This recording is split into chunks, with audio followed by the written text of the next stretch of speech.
അരിസ്റ്റോട്ടലിന്റെ politics എന്ന് കേൾക്കുമ്പോൾ നമ്മൾ വിചാരിക്കും ഭരണത്തെക്കുറിച്ചുള്ള എന്തോ പുസ്തകം അല്ലേ? പക്ഷെ സംഭവം അതല്ല. ഈ പുസ്തകം ചോദിക്കുന്നത് ഒരൊറ്റ ചോദ്യമാണ്. ശരിക്കും എന്തിനായി രാഷ്ട്രീയം? വെറുതെ അധികാരം പിടിക്കാൻ വേണ്ടി മാത്രമാണോ? അതോ ഇതിനൊക്കെ അപ്പുറം വലിയ എന്തെങ്കിലും ലക്ഷ്യമുണ്ടോ? അപ്പോ അരിസ്റ്റോട്ടൽ എന്താണ് ഇതിനൊക്കെ ഉത്തരം പറയുന്നതെന്ന് നമുക്കൊന്ന് നോക്കാം. അപ്പോ അരിസ്റ്റോട്ടലിനെ ശരിക്കും മനസ്സിലാക്കണമെങ്കിൽ നമ്മൾ ആദ്യം അദ്ദേഹത്തിന്റെ ഗുരുവായ പ്ലേറ്റോയെക്കുറിച്ച് പറയണം. പ്ലേറ്റോ എങ്ങനെയുള്ള ആളായിരുന്നു? ആകാശത്ത് സങ്കല്പത്തിൽ മാത്രം കാണാൻ പറ്റുന്ന ഒരു പെർഫെക്റ്റ് സ്റ്റേറ്റിനെക്കുറിച്ച് സ്വപ്നം കണ്ട ആളായിരുന്നു അദ്ദേഹം. പക്ഷേ അരിസ്റ്റോട്ടൽ അങ്ങനെയല്ല. ആളുടെ കാലുകൾ എപ്പോഴും നിലത്തായിരുന്നു. അദ്ദേഹം ചോദിച്ചത് ഇത്രയുള്ളൂ: ഏതാണ് ഏറ്റവും പെർഫെക്റ്റ് എന്നല്ല, മറിച്ച് നമ്മുടെ ഈ ലോകത്ത് പ്രായോഗികമായി നമുക്ക് ഉണ്ടാക്കാൻ പറ്റുന്ന ഏറ്റവും നല്ലതേതാണ് എന്നായിരുന്നു. ശരി. അപ്പൊ ഈ ഒരു പ്രാക്ടിക്കൽ മൈൻഡ് സെറ്റോടെ അരിസ്റ്റോട്ടൽ എങ്ങനെയാണ് രാഷ്ട്രീയത്തെ പഠിച്ചത്? സത്യം പറഞ്ഞാല് അദ്ദേഹത്തിന്റെ രീതി തന്നെ ഒരു വിപ്ലവമായിരുന്നു. നമുക്ക് അതിലേക്കൊന്ന് ആഴത്തിലിറങ്ങിച്ചെല്ലാം. വെറുതെ കസേരയിലിരുന്ന് ചിന്തിക്കുകയല്ല അരിസ്റ്റോട്ടൽ ചെയ്തത്. അദ്ദേഹം ശരിക്കും ഒരു ശാസ്ത്രജ്ഞനെ പോലെയാണ് ഇതിനെ സമീപിച്ചത്. ഒന്ന് ആലോചിച്ചു നോക്കിയേ, അന്നത്തെ കാലത്ത് 150-ലധികം സിറ്റി സ്റ്റേറ്റുകളുടെ ഭരണഘടനകൾ അദ്ദേഹം സംഘടിപ്പിച്ചു. എന്നിട്ട് ഒരു ലാബിലിട്ട് പരീക്ഷിക്കുന്ന പോലെ ഓരോന്നും പഠിച്ചു. ഏതൊക്കെയാണ് വിജയിക്കുന്നത്, ഏതൊക്കെയാണ് പരാജയപ്പെടുന്നത്, ഇതൊക്കെ കൃത്യമായി അനലൈസ് ചെയ്തു. അതുകൊണ്ട് തന്നെയാണ് നമ്മൾ അരിസ്റ്റോട്ടലിനെ ചരിത്രത്തിലെ ആദ്യത്തെ പൊളിറ്റിക്കൽ സയന്റിസ്റ്റ് എന്ന് വിളിക്കുന്നത്. ഓക്കെ, അപ്പോ അരിസ്റ്റോട്ടലിന്റെ രീതി ഭയങ്കര പ്രാക്ടിക്കൽ ആയിരുന്നു എന്ന് നമുക്ക് മനസ്സിലായി. പക്ഷേ ഈ പ്രായോഗികതയുടെയൊക്കെ അവസാനം എന്തായിരുന്നു അദ്ദേഹത്തിന്റെ പ്രധാന ലക്ഷ്യം? ശരിക്കും എന്തിനാണ് ഒരു സ്റ്റേറ്റ് നിലനിൽക്കുന്നത്?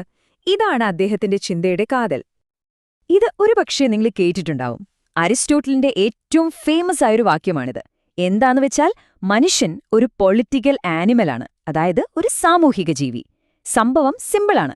ഒരു ചെടിക്ക് വളരണമെങ്കിൽ മണ്ണ്, വെള്ളം, വെളിച്ചമൊക്കെ വേണ്ടേ? അതുപോലെ ഒരു മനുഷ്യന് അവന്റെ മുഴുവൻ കഴിവുകളും പുറത്തെടുത്ത് വളരണമെങ്കിൽ ഒരു സമൂഹം വേണം, ഒരു കമ്മ്യൂണിറ്റി വേണം. ഒറ്റയ്ക്ക് നമുക്ക് പൂർണ്ണരാകാൻ പറ്റില്ല. അത്രയുള്ളൂ. അതുകൊണ്ട് തന്നെ അരിസ്റ്റോട്ടൽ പറയുന്നത് എന്താന്ന് വെച്ചാൽ, ഈ രാഷ്ട്രം അല്ലെങ്കിൽ സ്റ്റേറ്റ് എന്ന് പറയുന്നത് ആരോ കൃത്രിമമായി ഉണ്ടാക്കിയ ഒന്നല്ല, അത് സ്വാഭാവികമായി വളർന്നു വന്ന ഒന്നാണ്.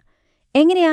ആദ്യം കുടുംബം എന്ന ഏറ്റവും ചെറിയ യൂണിറ്റ്, പിന്നെ കുറേ കുടുംബങ്ങൾ ചേർന്ന് ഗ്രാമങ്ങളായി, അവസാനം കുറേ ഗ്രാമങ്ങൾ ചേർന്ന് സ്വയം പര്യാപ്തമായ എല്ലാ കാര്യങ്ങളും ചെയ്യാൻ കഴിവുള്ള ഒരു പോളസ്, അതായത് ഒരു സ്റ്റേറ്റായി മാറുന്നു. ഇതൊരു നാച്ചുറൽ പ്രോസസ്സാണ്. ഇവിടെയാണ് അരിസ്റ്റോട്ടലിന്റെ ഏറ്റവും പ്രധാനപ്പെട്ട ആശയം വരുന്നത്. രാഷ്ട്രീയം എന്ന് പറഞ്ഞാൽ വെറുതെ ജീവിച്ചു പോകാനോ അധികാരം പിടിക്കാനോ ഉള്ളൊരു ഏർപ്പാടല്ല. അതൊരു ധാർമ്മിക ദൗത്യമാണ്. അതിന്റെ ലക്ഷ്യം ഒന്നേയുള്ളൂ: യു ഡൈമോണിയ. ഈ വാക്ക് കേട്ട് പേടിക്കണ്ട. യു ഡൈമോണിയ എന്ന് വെച്ചാൽ വെറും ഹാപ്പിനെസ് അല്ല. അതിനപ്പുറം നമ്മുടെ ഉള്ളിലുള്ള എല്ലാ കഴിവുകളും ഉപയോഗിച്ച് നല്ല മൂല്യങ്ങളോടെ ഒരു സമ്പൂർണവും അർത്ഥവുമുള്ള ഒരു ജീവിതം നയിക്കുക. അതാണ് ഈ ഒരു നല്ല ജീവിതം സാധ്യമാക്കാനുള്ള ഒരു സാഹചര്യം ഒരുക്കുക. അതാണ് സ്റ്റേറ്റിന്റെ പണി. ഓക്കെ, അപ്പൊ സ്റ്റേറ്റിന്റെ ലക്ഷ്യം ഈ പറയുന്ന നല്ല ജീവിതമാണെന്ന് സമ്മതിച്ചു. പക്ഷെ അതെങ്ങനെ പ്രായോഗികമാക്കും? ഏത് ടൈപ്പ് ഗവൺമെന്റാണ് ഇതിനേറ്റവും നല്ലത്? അരിസ്റ്റോട്ടലിന്റെ കയ്യില് അതിന് ഉത്തരവുണ്ട്. അരിസ്റ്റോട്ടിൽ ഗവൺമെന്റിനുകളെ ക്ലാസിഫൈ ചെയ്തത് വളരെ സിമ്പിളായിട്ടാണ്. ആരാണ് ഭരിക്കുന്നത് എന്നതിനേക്കാൾ എന്തിനു വേണ്ടിയാണ് ഭരിക്കുന്നത് എന്നതായിരുന്നു അദ്ദേഹത്തിന്റെ ചോദ്യം.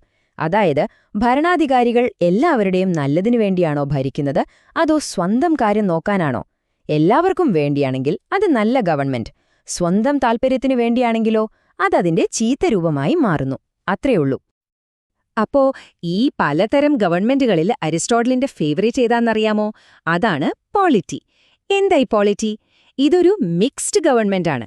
അതായത് ജനാധിപത്യത്തിന്റെ കുറച്ച് നല്ല വശങ്ങളും പ്രഭുഭരണത്തിന്റെ കുറച്ച് നല്ല വശങ്ങളും ചേർത്ത് ഒരു മിക്സ്. എന്തിനാ ഇങ്ങനെ? കാരണം ഏതെങ്കിലും ഒന്നിന്റെ തീവ്രതയിലേക്ക് പോകാതെ ഒരു ബാലൻസ് കിട്ടാൻ വേണ്ടി. അരിസ്റ്റോട്ടലിന് എപ്പോഴും ഈ ഒരു ബാലൻസിനോടൊരു പ്രത്യേക ഇഷ്ടമുണ്ടായിരുന്നു. ഇനി നമ്മൾ കേൾക്കാൻ പോകുന്നത് ഒരുപക്ഷേ അരിസ്റ്റോട്ടലിന്റെ ഏറ്റവും പ്രധാനപ്പെട്ട, ഇന്നും പ്രസക്തിയുള്ളൊരു കണ്ടെത്തലാണ്. ഒരു രാജ്യത്തിന്റെ നട്ടെല്ല് എന്താണ്? അരിസ്റ്റോട്ടലിന്റെ ഉത്തരം ഒറ്റവാക്കിൽ: ഒരു വലിയ ശക്തമായ മധ്യവർഗം. എന്താ കാരണം? കാരണം അവരാണ് ഒരു രാജ്യത്ത് സന്തുലിതാവസ്ഥ കൊണ്ടുവരുന്നത്. ഒരു ഭാഗത്ത് അതിസമ്പന്നരുടെ ധാർഷ്ട്യം, മറുഭാഗത്ത് പാവപ്പെട്ടവരുടെ നിരാശ. ഇതിനിടയിലൊരു ബാലൻസായി നിൽക്കുന്നത് ഈ മധ്യവർഗമാണ്. അവർ തീവ്രമായ നിലപാടുകളിലേക്ക് പോവില്ല. പകരം മിതത്വവും സ്ഥിരതയും കൊണ്ടുവരും. ഒന്നോർക്കണം, 2400 വർഷം മുൻപാണ് ഒരാളിത് പറയുന്നത്. ഈ മിഡിൽ ക്ലാസിന്റെ പ്രാധാന്യം പോലെ തന്നെ പ്രധാനപ്പെട്ട ഒന്നാണ് നിയമവാഴ്ച അഥവാ റൂൾ ഓഫ് ലോ എന്ന ആശയം. അതായത് ഒരു നല്ല രാജ്യത്ത് ഏറ്റവും മുകളിൽ നിൽക്കേണ്ടത് നിയമമാണ്, അല്ലാതെ ഏതെങ്കിലും ഒരു വ്യക്തിയല്ല. രാജാവായാലും പ്രധാനമന്ത്രിയായാലും ശരി, എല്ലാവരും നിയമത്തിന് താഴെയാണ്. ഇത് കേൾക്കുമ്പോൾ നമുക്ക് ഇന്നത്തെ ജനാധിപത്യത്തിന്റെ ഒരു അടിസ്ഥാന തത്വം പോലെ തോന്നുന്നില്ലേ? അതെ, അതാണ് സംഭവം. ഇത്രയൊക്കെ കേൾക്കുമ്പോൾ അരിസ്റ്റോട്ടിൽ ഒരു സംഭവം തന്നെയായിരുന്നുവെന്ന് തോന്നുന്നില്ലേ? ശരിയാണ്. പക്ഷെ അദ്ദേഹത്തിന്റെ ചിന്തകളെല്ലാം പെർഫെക്റ്റ് ആയിരുന്നോ? ഒരിക്കലുമല്ല. അദ്ദേഹത്തിന്റെ ആശയങ്ങൾക്ക് ഒരു തിളക്കമുള്ള വശമുള്ളതുപോലെ ചില ഇരുണ്ട വശങ്ങളുമുണ്ട്. നമുക്ക് 2-3 നോക്കാം. തുറന്നു പറയട്ടെ, അരിസ്റ്റോട്ടിലിന്റെ ചില ആശയങ്ങൾ ഇന്ന് നമുക്ക് ഒരു തരത്തിലും അംഗീകരിക്കാൻ പറ്റാത്തതാണ്. ഏറ്റവും പ്രധാനം, അദ്ദേഹം അടിമത്തത്തെ ഒരു സ്വാഭാവിക കാര്യമായി കണ്ട് ന്യായീകരിച്ചു. അതുപോലെ സ്ത്രീകളെയും തൊഴിലാളികളെയും പോലുള്ള സാധാരണക്കാരെ പൗരന്മാരായി പോലും കണക്കാക്കിയില്ല. അവരെ രാഷ്ട്രീയത്തിൽ നിന്ന് പൂർണ്ണമായും ഒഴിവാക്കി. ഇതൊക്കെ അദ്ദേഹത്തിന്റെ കാലഘട്ടത്തിന്റെ പരിമിതികളാണെന്ന് പറയാം. പക്ഷെ അതുകൊണ്ട് ഇതൊന്നും ശരിയാവുന്നില്ല. നമ്മൾ ഇതിനെ വിമർശിച്ചേ മതിയാവൂ. പക്ഷേ ഈ തെറ്റുകൾക്കിടയിലും നമ്മൾ അദ്ദേഹത്തെ ഓർക്കുന്നതെന്തുകൊണ്ടാണ്? കാരണം അദ്ദേഹത്തിന്റെ സംഭാവനകൾ അത്രയും വലുതാണ്. ഈ പറയുന്ന നിയമവാഴ്ച, ഒരു ബാലൻസ്ഡ് ഗവൺമെന്റ്, ഒരു രാജ്യത്ത് മധ്യവർഗത്തിനുള്ള പങ്ക്, ഇതൊക്കെ പിന്നീട് വന്ന പാശ്ചാത്യ രാഷ്ട്രീയ ചിന്തയുടെയെല്ലാം അടിത്തറ പാകിയ ആശയങ്ങളാണ്. അമേരിക്കൻ ഭരണഘടനയുണ്ടാക്കിയവർ പോലും അരിസ്റ്റോട്ടലിന്റെ ഈ വർഗീകരണത്തെ ആശ്രയിച്ചിട്ടുണ്ട്. അരിസ്റ്റോട്ടലിന്റെ രാഷ്ട്രീയം എന്താണെന്ന് ഒറ്റ വാക്യത്തിൽ പറയണമെങ്കിൽ ഒരുപക്ഷെ ഇതാണ് ഏറ്റവും നല്ലത്.